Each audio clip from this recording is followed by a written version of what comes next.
What we're first going to be talking about is the autopsy, and this is the most important piece of evidence.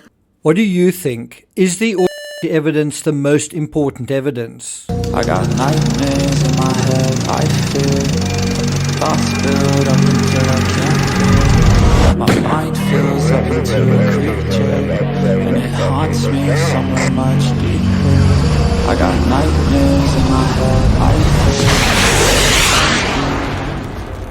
Hello and welcome to True Crime Rocket Science, the most authentic voice in true crime. As many of you know, I've written many books on this case. Paula Woodward, I think, has written 2 books. Is Paula right when she says the autopsy evidence is the most important evidence and that one should be armed with what it says to ward off all false information? Well, she is absolutely right.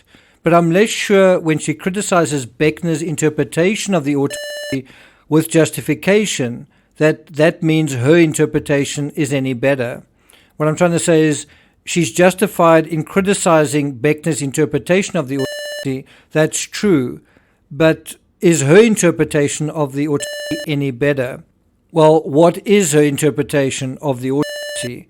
Before we get to that, if you haven't subscribed to the channel, please do. Again, just a reminder that I've written a number of books on the Ramsey case. I'll put a link to some of those in the description. If you're enjoying this analysis, please like, share, leave a comment. You can also hit the thanks button, and let's get started. So again, to be clear, the scenario that the 2 aspects that involved injuries to JONBENET were separated by 40 or 45 minutes is nonsense. There's a simple reason that this doesn't make any sense. There is very limited bleeding in the brain despite a massive crack in her skull because the blood flow to the head had been severely cut off. Those who believe Patsy was involved and used the nylon cord to stage the crime to make it look like something it wasn't tend to repeat this story without any understanding of what the autopsy clearly shows.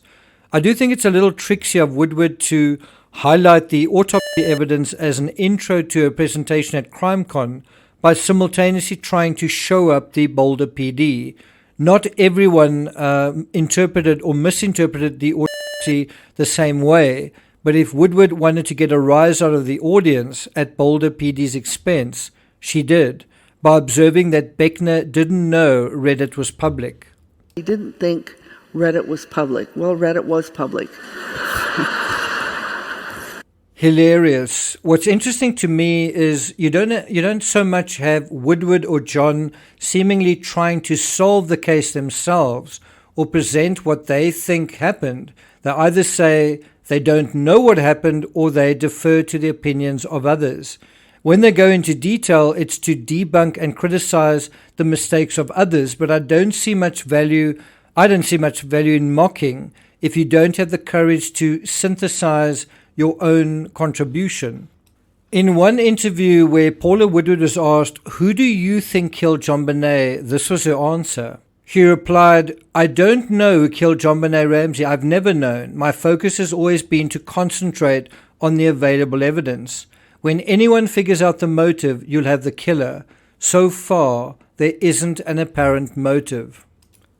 Now, as an author myself, I've got to ask the question, how do you write a book to actually set yourself up as a journalist with 28 years of devotion to one case, but in all that time you don't have a theory on it, besides a sort of loose generic attachment to the intruder theory? On a website, 5280.com, Woodward was pertinently asked, based on publishing yet another book on the Ramsey case, what's new? What will surprise folks who have been following the case? This was the question. For those who have followed the JONBENET Ramsey case for years, what's something that will surprise them in this book you've written? This was her response. I think what's interesting is taking the views of a homicide detective, going over the evidence and getting his take on what's important and what isn't. If you're into homicide investigation tactics and techniques, then you'll find this information compelling. Of course, she's talking about Lou Smith. And so how is any of that new or her original idea? Lou Smith's ideas basically died with him somewhere around 2010, which is about 14 years ago. So if you're writing any book and you're using Lou Smith's ideas, well, these are 14-year-old ideas.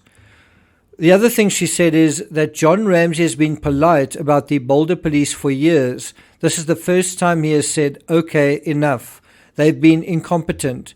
They've hurt our family so badly, and the case needs to be taken out of their hands. And that is the most stuck record of all, actually. I remember in John Ramsey's interviews with CNN, I'm talking about with Larry King, even in his own book, which was published in, I think, the year 2000, about 24 years ago, he was already talking about how the police are incompetent. So it's hardly something new either.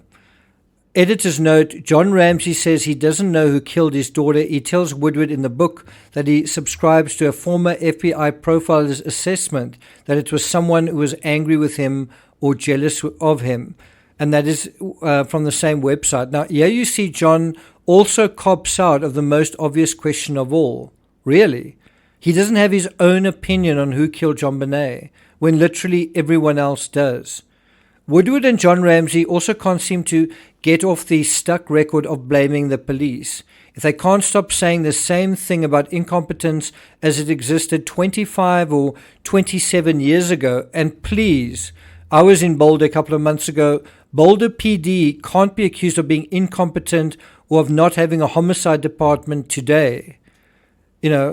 And they can't offer a single original thought of their own about what likely happened, then how are they doing anything meaningful to take the case forward? Now you might say, what about you? How can you take the case forward? Well, thank you for the invitation. Just this year, just in the past few weeks, I've shifted the needle, I believe, in some instances with Cotton Star's help in a number of areas. And let's go through them. Number one, the bicycle narrative. How many bicycles were in the Ramsey home and how many were ultimately recovered? How many new bicycles were brought into the house for Christmas that year? This turns out to be a lot more significant a line of questioning than many realize. We'll be re-examining yet another statement John made at CrimeCon on this very topic. He was actually asked this question, which presents the first time this latest version has ever been made. Number two, the leaf debris in the garden. And, was any debris found in the basement from an intruder sliding on the ground through and under a heavy metal grate, stepping into a filthy window still littered with light packaging, foam, grit, and plant debris? Was any of that found in the basement under the windowsill? Why not?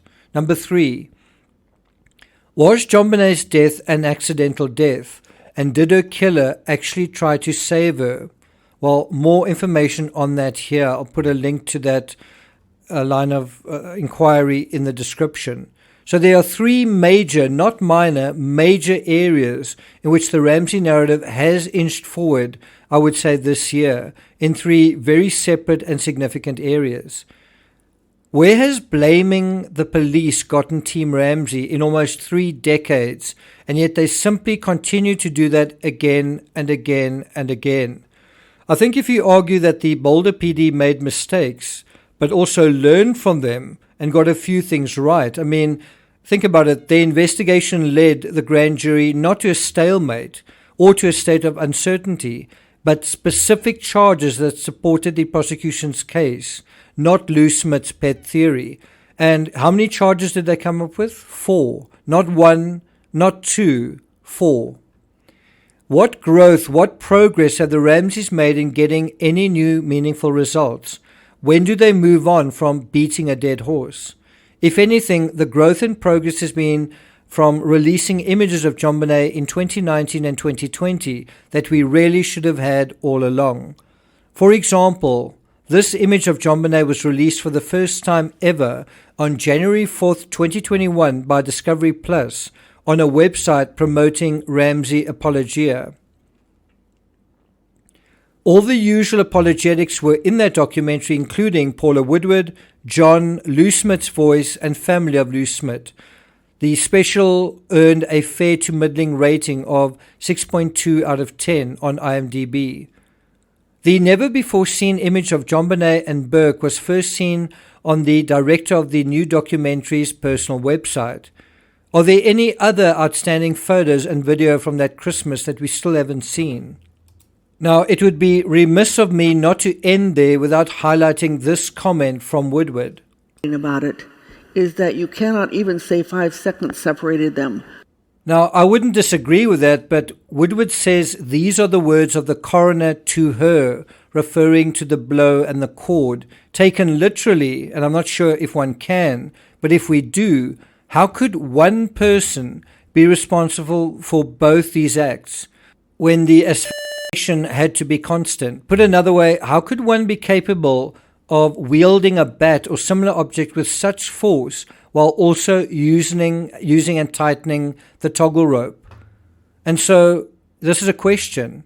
Doesn't this suggest two perpetrators, one holding the piece of paintbrush seated near JONBENET's head and another standing and ambulant who quickly reached for a bat and swung it? What do you think? Thank you for listening, and I'll see you guys next time.